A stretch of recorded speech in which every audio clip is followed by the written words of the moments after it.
मुफ्ती साहब के YouTube channels को सब्सक्राइब कीजिए। आस्क मुफ्ती तारिक मसूद। झूठ बोलने की कब इजाज़त है? सुना है कि अगर किसी के दरमियान लड़ाई हो तो सुलह कराने के लिए झूठ बोल सकते हैं। अगर ये बात ठीक है तो किन मौक़ों पर इसकी गुंजाइश है? अरसलान सहर रावलपिंडी से। नबी सल्लल्लाहु अलैहि वसल्लम ने इरशाद फरमाया, लैसल कज़्ज़ाबुल्लज़ी यकज़िबु लियुस्लिह बैनन्नास। वो शख्स झूठा नहीं है जो लोगों में जोड़ पैदा करने के लिए झूठ बोलता है। तो जमहूर के नज़दीक तो वाज़ेह झूठ बोलना भी जायज़ है। इमाम अबू हनीफ़ा के नज़दीक इस हदीस से मुराद तौरिया है।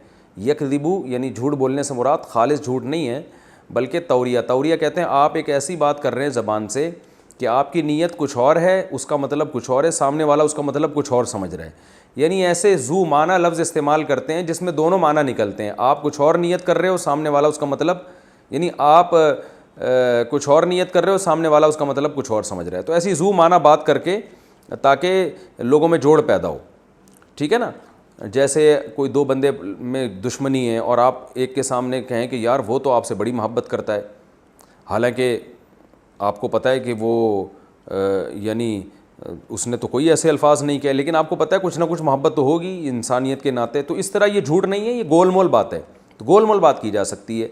रहा ये मसला कि सरी झूठ क्यों नहीं बोला जा सकता, तो इमाम अबू हनीफ़ा जो है ना, सबसे पहले दलील कुरान से देखते हैं। कुरान के मुखालिफ जो भी हदीस हो तो वो उसमें तावील करते हैं, बशर्ते के तावील की गुंजाइश भी हो। तो वो फरमाते हैं कुरान मजीद में अल्लाह ताला का इरशाद है, अला लानतुल्लाहि अलल काज़िबीन, सुनो झूठ बोलने वालों पर अल्लाह की लानत। तो वो कहते हैं इसमें हर तरह का झूठ दाखिल है। रहा ये बात कि हदीस में तो आता है कि सुलह के लिए झूठ बोलना जायज़ है। तो भाई ये जो झूठ का लफ्ज़ है ना हदीस में, ये ख़ुद हदीस ही में तौरिया के माने में इस्तेमाल हुआ है। गोल मोल बातों के माने में हदीस में ये इस्तेमाल होता है और अरब के कलाम में भी इस्तेमाल होता है। इसकी बहुत सारी मिसालें हैं।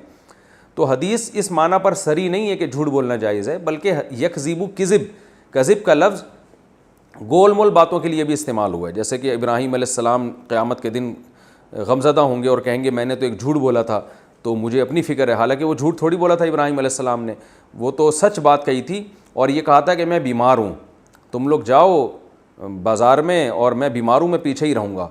तो बीमारी का मतलब वो ये समझ रहे थे कि वाकई आप पेशेंट हैं, बीमार हैं, जबकि इब्राहीम अलैहिस्सलाम की नीयत ये थी कि मैं तुम्हें देख देख के गोया रूहानी तौर पर बीमार हो गया हूँ, बुत परस्ती को उससे मुझे टेंशन हो रही है। तो ये झूठ नहीं था, ये गोल बात थी, लेकिन इसको भी हदीस में झूठ से ताबीर किया गया है। तो पता चला कज़िब का जो लफ्ज़ है अरबी में तौरिया के माना में, जिसको तौरिया कहते हैं ना, गोल मोल बात करना, उसमें भी आता है।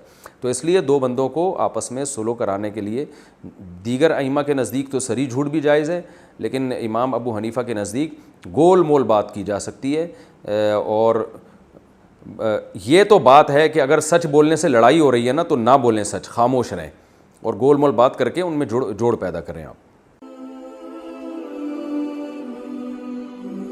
आस्क मुफ्ती तारिक मसूद।